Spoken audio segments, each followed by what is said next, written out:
now, voters in Boston are at the polls deciding which candidates for mayor and for city council will make the ballot in November. And the headlining race, of course, is the mayoral race. Thanks for being with us tonight. I'm Lisa Hughes. And I'm David Wade. The top two vote getters today will advance to the November ballot. Voters are choosing right now between Robert Cappucci, Domingos DaRosa, Josh Kraft, and of course the incumbent Michelle Wu. We have team coverage of the mayoral race for you tonight. Let's begin with WBZ's Louisa Moller, who's live for us in Alston. Louisa.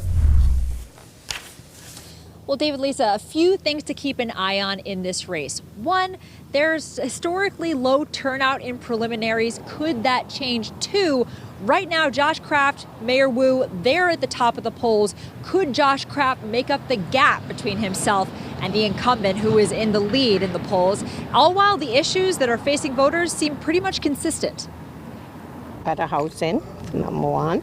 That's always number one.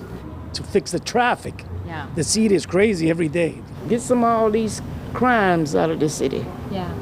If they can, housing and all of that stuff. Voters left Boston's polls on a sunny September day with similar issues on the mind. But who is best to tackle them? I've always voted for Mayor Wu. I still believe in her, and that's why I wanted to come out and vote. That depends on who you ask. I'm putting my vote towards Josh because Josh shows me that he listens and he cares about the Bostonians. Today's preliminary election in Boston will whittle down the race for mayor from 4 to 2.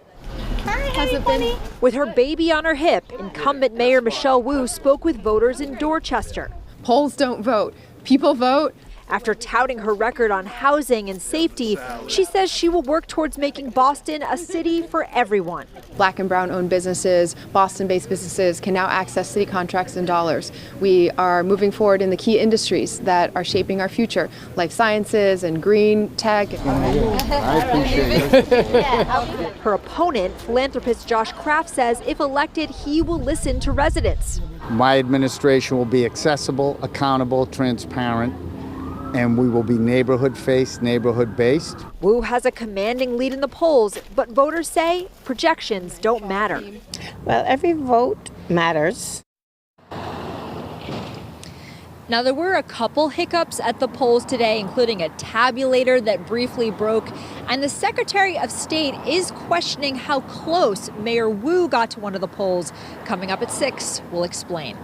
Live in Alston, Louisa Moller, WBZ News. All right, Louisa, we'll see you then. Thank you. All right, the mayor says polls don't vote, people do. WBZ political analyst John Keller joins us now. Based on the polls, though, I have to ask, does Josh Kraft have a chance in this race? Well, look, Lisa, as you know, sometimes polls do miss an undercurrent of dissatisfaction with an incumbent. And interestingly enough, for what it's worth, today's turnout is already running well ahead of the 2017 preliminary. That's the last time an incumbent mayor was on the ballot. But and it's a big but. Okay. The situation does look bleak for Josh Kraft. The polls have him anywhere from 30 to 50 points behind the incumbent. And if that sounds wild, consider that Marty Walsh, running for that second term back in 2017, ran 34 points ahead of Tito Jackson in the preliminary. Now, Kraft has spent more than $3 million to boost his popularity and drive up Wu's negatives. But so far, the opposite seems to be happening on both fronts. Now,